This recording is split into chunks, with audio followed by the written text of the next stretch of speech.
The Houston Space Center. This museum that we are in will probably be a mix of real and fake. What do you think? Well, it's going to be mostly fake. You've got angry birds in space endorsing this. NASA's now taking co-sponsors. It doesn't even really look like the moon. No, it doesn't. This is what NASA is reduced to. Their costume astronaut suit with a broken watch strap. Okay, I think we're winning, people. Wow. Mark's going into space. At least this is free. There's the curvature of the Earth. I've been brainwashed. And I keep hitting this button for splashdown sequence and nothing happens. Capsule into the ocean. Start. Yeah. So this isn't working. It's not even working. So there's a broken watch on one of the astronauts. There's this broken. Yeah, this is broken. The Orion simulator is broken. It costs about $30 to get in per person, give or take. Everything is run down. Everything's worn. Everything is kind of broken. Chris Pontius could teach this place how to make things. Highlight of the whole thing. Look, Ma, I'm an astronaut. You guys look. I can understand why this part is It looks like free. it's a barn. Empty. There's one car in the lot. You know what? That's not the door to enter. Come on. I'm gonna try it. Of course. It's gonna try it. There's no way. It opened. This is it. This is the entry. This is Folks. the entry. Whoa. Okay, this is impressive because of magnitude of size. Wait. We're the only ones here. Does everyone see how big this is? We're the only ones here. I'm going to say something that's never been uttered in any NASA facility ever. Oh, I can't wait. The Earth is flat! And it echoed. That was brilliant. What you're looking at is part of the greatest science fiction story ever told. What if mainstream science figured out that the world was not a globe anymore? So you create a rocket program to take the picture, to even fake the picture. They had to discontinue it before the technology, way before the internet was created, way before HD technology was created. You make it seem like it's just not that big a deal. So someone just made that? Mm-hmm.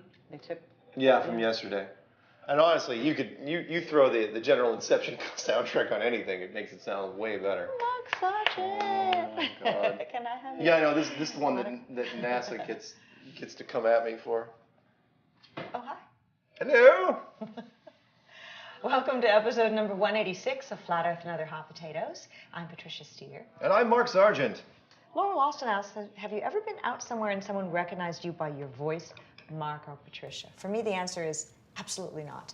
Me, on the other hand, yes. Really? Oh my God. I don't think that we're celebrities. I think that people who are looking into Flat Earth want to get away from that culture. No, it's good. No, it's a safe answer. I'm going to take it a little different direction. I don't think I'm a celebrity, but yet when I go do public functions, I run into people that do the deer in the headlights. She's just staring at me, and I go, what? She goes, you're Mark Sargent. I go, yeah. She goes, I didn't know. I was like, oh, seriously? And she was, yeah, and she had that whole thing. That must be a very pleasing feeling because you've affected her life. Being on with me doing The Secret Show has made your face more recognizable. And being on with you on Strange World was sort of a way that people got to know me a long time ago. So we've been having a lovely symbiotic relationship. Like a whale that has those smaller fish on it that like eats all the algae in the gills. Boy, I better be the whale in this story. The international conference is only about, 6 weeks away. So the first day, she's going to be on a panel, and then I am doing a keynote speaking event. And then the second day, the last event, really the last event of the conference, Patricia and I are going to be hosting the video awards show. But I don't want to go, can I just stay? You had a nice time, right? I did have a nice time. Yeah, I had a great time too. It was pretty fun. A really nice time.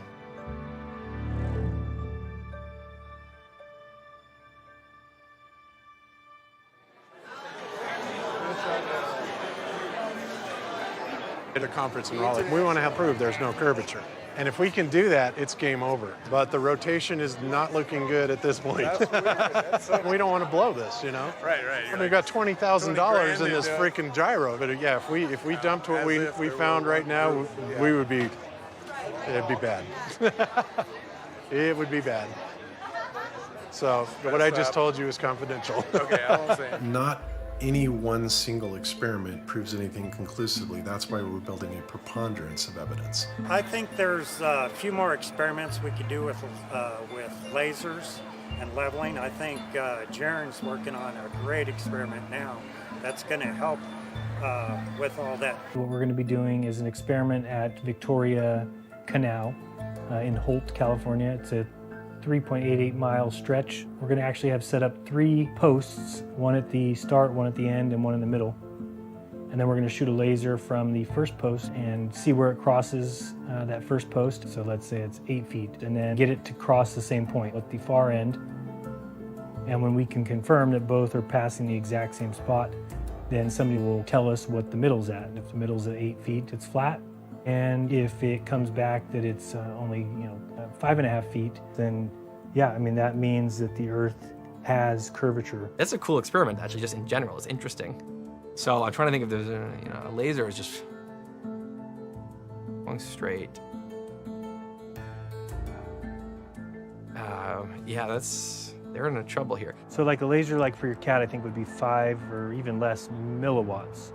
So this is 3,000 milliwatts. The beam will grow as it gets further. And if you put the expander on, it's supposed to get smaller. The most surprising thing I've learned is how hard experiments are. There's so many things that go wrong. I think I didn't give enough credit to people who do experiments. Usually they have a way to say, well, I don't believe that evidence. But it's rare that you have something which is performed by them and it's just so obvious. There's just no other way to look at it. So I'm curious to see what happens. It's really going to be interesting, actually, like how they handle it. Yeah. We as flat earthers feel that we have several smoking guns. Several.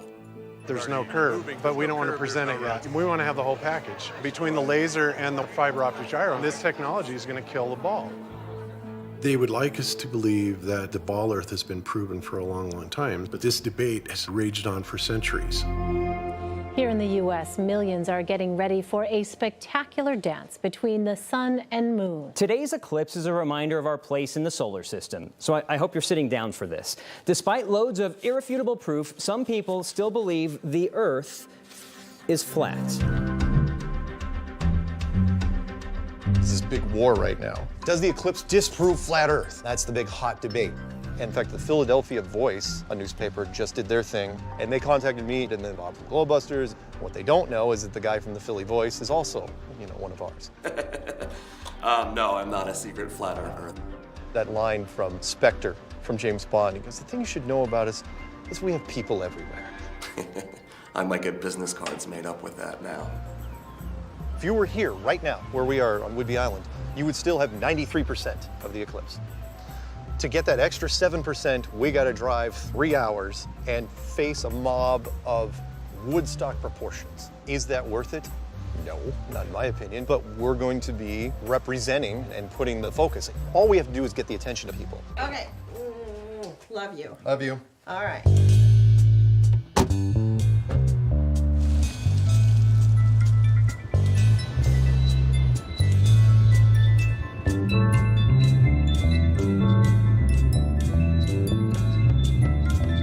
Additional delays are expected due to eclipse-related traffic. Oh, not yet, not yet. Come on. I bet that's it. What's the look? You want my surreal moment of the day? Here it is. 2 years after I make Flat Earth Clues, here we are on one of the biggest freeways in the United States, on the biggest eclipse in 100 years. We're flashing Flat Earth messages. And I had nothing to do with it. This was done by a completely different Flat Earth chapter, and the fact that I'm saying Flat Earth chapter like it's a thing is amazing. I love Flat Earth. I love them.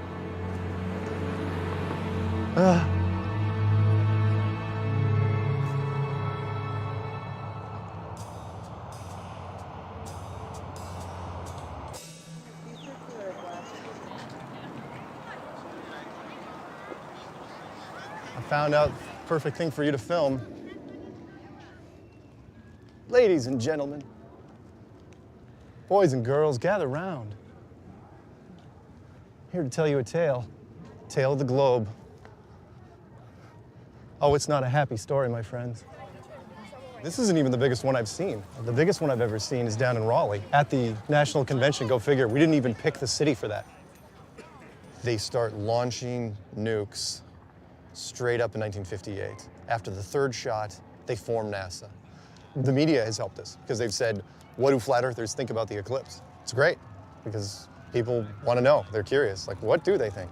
It's just another part of the firmament, the dome, the display system. What are your takes then about the moons of Jupiter? Same thing. I caught his smile when I was talking about the planetarium part, and he wasn't buying it. It's in his head. He may research it, may not. That's what the billboard's for. We're just trying to put the seeds in people's heads. Go to Flat Earth Clues, and any one of those videos in the description, you'll see a link that says Join the Flat Earth Army. Right now, Bob from Globebusters is launching a weather balloon as we speak. They're hoping to see the eclipse from 100,000 feet. And there it goes.